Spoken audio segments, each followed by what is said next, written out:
একজন ফেরেশতা আমার কাছে আসলো, এসে বলে, জানোনি আমেনা, তোমার গর্ভে যে সন্তান আছে তার মর্যাদা সম্পর্কে?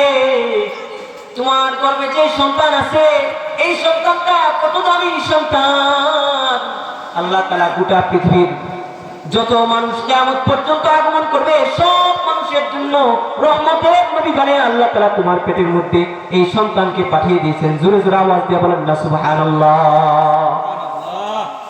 আল্লাহর হাবিব সাল্লাল্লাহু আলাইহি সাল্লামের জন্মের সময় মা আমিনা বলেছে, আমি দেখতে পেলাম আমার পেট থেকে এমন একটা আলো বের হলো, এমন একটা নূর বের হয়ে গেল যে নূরের আলোতে আমি শাম দেশের অট্টালিকাগুলো স্পষ্ট দেখতে পেলাম। আল্লাহর হাবিব সাল্লাল্লাহু আলাইহি ওয়াসাল্লামের জন্মের সময় বিভিন্ন জায়গায় অলৌকিক ঘটনা ঘটেছিল। আল্লাহর হাবিব সাল্লাল্লাহু আলাইহি ওয়াসাল্লামের জন্মের সময় পৃথিবীর যত অলৌকিক ঘটনা ঘটেছিল সব অলৌকিক ঘটনাগুলো এই প্রমাণ বহন করে যে পৃথিবীতে এমন একজনের আগমন হচ্ছে, যা আল হাক্কু, হক আসছে, ওয়া যাহাকাল বাতিল, বাতিল শক্তি যা আছে সব কিছু দুর্বৃত হয়ে যাবে। মুহতারাম হাজরিন, আল্লাহ হাবিব সাল্লাল্লাহু আলাইহি সাল্লাম জন্মগ্রহণের পূর্বে ওনার মাকে স্বপ্নে দেখিয়ে দেওয়া হলো যে তোমার সন্তান যখন জন্মগ্রহণ করবে তার নাম আমি আল্লাহ পাক রেখে দিলাম আহমদ। আল্লাহ পাক রব্বুল আলামিন পবিত্র কোরআনের সূরা সফের 6 নম্বর আয়াতের মধ্যে জানিয়ে দিয়েছেন, ওয়াইদ ক্বালা ঈসা ইবনে মারইয়াম ইয়া বনি ইসরাঈল ইন্নী রাসূলুল্লাহি ইলাইকুম মুসাদ্দিকান লিমা বাইনা ইয়াদিয়া মিনাত তাওরাত ওয়া মুবাশশিরান বিরাসূলিন ইয়াতি মিন বা'দি ইসমুহু আহমদ। তার নাম হবে আহমদ, ইসমুহু আহমদ। বনি ইসরাঈলের মধ্যে আল্লাহ পাক রব্বুল আলামিন একজন নবী পাঠিয়েছিলেন, ঈসা রূহুল্লাহ। ওই নবী এসে বনি ইসরাঈলের লোকদেরকে ডাকলেন, এই বনি ইসরাঈলের লোকেরা আসো আসো। বনি ইসরাঈলের লোকেরা জমায়েত হলে, একসাথে জমা হলে বনি ইসরাঈলের লোকদেরকে ঈসা আলাইহিস সালাম বললেন যে আমি আল্লাহ পাকের পক্ষ থেকে তোমাদের কাছে একজন রাসূল, একজন নবী, আমি একজন নবী হিসেবে আল্লাহ পাক রব্বুল আলামিন আমাকে তোমাদের কাছে পাঠানো হয়েছে। আমি হলাম তোমাদের একজন রাসূল, এমন একজন রাসূল তোমাদের কাছে যে তাওরাত কিতাব এসেছে এই তাওরাত কিতাবের সমর্থন আমি করি, এই তাওরাত কিতাবকে আমি সমর্থন করি এবং আমার পরে কিয়ামত পর্যন্ত যিনি নবী হবেন ওই নবীর সুসংবাদদাতা হিসেবে আমি আগমন করেছি। ওয়াশরাম বিরাসূলি ইয়াতি মিন বা'দি ইসমুহু আহমদ। শুনে রাখো ওই নবীর নাম হবে আহমদ। উনি হলেন শেষ নবী, কিয়ামত পর্যন্ত ওনার পরে আর কোন নবী আসবে না। মুহতারাম হাজিরিন, আল্লাহ রাসূল সাল্লাল্লাহু আলাইহি ওয়াসাল্লামের জন্মের পূর্বে ওনার নাম আল্লাহ পাক রব্বুল আলামিন কোরআনুল কারীমে আহমদ রেখে দিয়েছেন। আহমদ মানে হলো অধিক প্রশংসিত। আবার আল্লাহ পাক রব্বুল আলামিন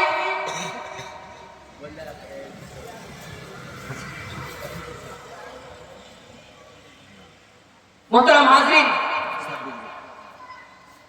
হাজিরিন আল্লাহ পাক রব্বুল আলামিন রহমতুল নবীকে পাঠিয়ে দিয়েছেন মা আমিনার গর্ভে। উনি যখন জন্মগ্রহণ করে ওনার নাম আল্লাহ পাক রব্বুল আলামিন পবিত্র কোরআনের মধ্যে আহমদ রেখে দিয়েছেন। উনি যখন জন্মগ্রহণ করে ওনার মা বর্ণনা করেন, আমি অত্যন্ত চিন্তিত ছিলাম, আমার সন্তান জন্মগ্রহণ করলে কিভাবে তাকে লালন পালন করব, তার তো পিতা নাই। দাদা আব্দুল মুত্তালিব অত্যন্ত চিন্তিত ছিলেন যে আমার তো সন্তান নাই, আমার নাতি হবে। সারা রাত তিনি পায়চারি করে কাটিয়েছেন। মা আমিনা বলে, আমার গর্ভে থেকে যখন মুহাম্মদ সাল্লাল্লাহু আলাইহি সাল্লাম দুনিয়াতে আসলো তার দাদা আব্দুল মুত্তালিবকে আমি সুসংবাদ পাঠালাম। আব্দুল মুত্তালিব দৌড়ে আমিনার ঘরে আসলো, এসে দেখে যে তার নাতি হয়েছে, ছেলে হয়েছে।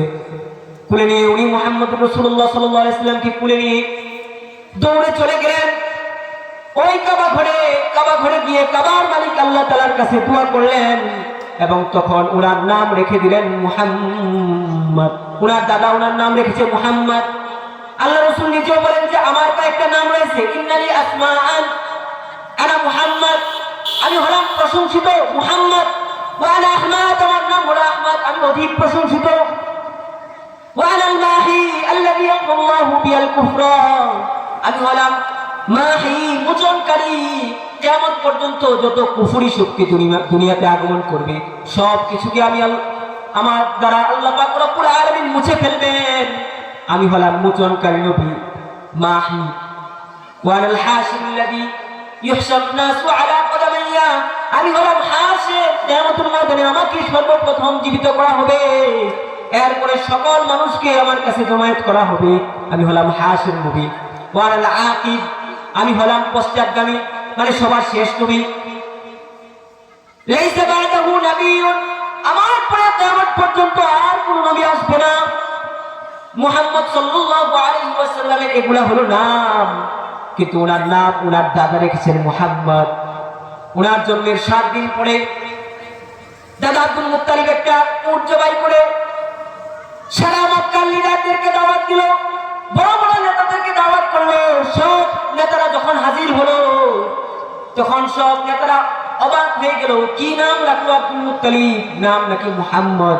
গোটা আরবের মধ্যে এই নাম ছিল একেবারে নতুন নাম। এর আগে গোটা আরবের মধ্যে এই নামে কাউকে রাখা হয় না, এই নামে কাউকে ডাকাও হয় না, এই নামও কারো রাখা হয় না। এমন নাম সম্পর্কে দাদা আব্দুল মুত্তালিবকে জিজ্ঞাসা করলে দাদা আব্দুল মুত্তালিব বলে, আমি আমার নাতির নাম মুহাম্মদ রেখেছি এই কারণে আমি চাই গোটা পৃথিবীতে যত মানুষ কিয়ামত পর্যন্ত আগমন করবে সব মানুষের কাছে যেন আমার নবী আমার নাতি হয় প্রশংসিত। এজন্য আমি তার নাম রাখলাম মুহাম্মদ। দাদা নাম রেখে দিল মুহাম্মদ। জন্মের আগে ওনার বাবা ইন্তেকাল করেন। জন্মের পর 6 মাস পর্যন্ত তার মায়ের দুধ পান করেন। এরপরে আল্লাহর হাবিব সাল্লাল্লাহু আলাইহি ওয়াসাল্লামকে আবু লাহাবের দাসী সুয়াইবার দুধ পান করান। এরপরে মক্কার একটা নিয়ম ছিল, আল্লাহর হাবিব সাল্লাল্লাহু আলাইহি ওয়াসাল্লাম শহর এলাকায় জন্মগ্রহণ করেছেন। শহরের আবহাওয়া এতটা ভালো না হওয়ার কারণে ছোট ছোট বাচ্চা লালন পালনের জন্য মক্কার কুরাইশ বংশের তারা বিভিন্ন পল্লী এলাকায় পাঠিয়ে দিত। মক্কা থেকে দূরবর্তী এলাকা তায়েফে পাঠিয়ে দিত। তায়েফের একটা গোত্র আছে যার নাম হলো বনু সাআদ। ওই সাআদের কিছু মহিলারা প্রতি বছর আসতো মক্কায় শিশু বাচ্চাদেরকে নেওয়ার জন্য, দুধ পান করানোর জন্য। যে বছর আল্লাহর হাবিব সাল্লাল্লাহু আলাইহি ওয়াসাল্লামের জন্ম হয়েছে ওই বছরও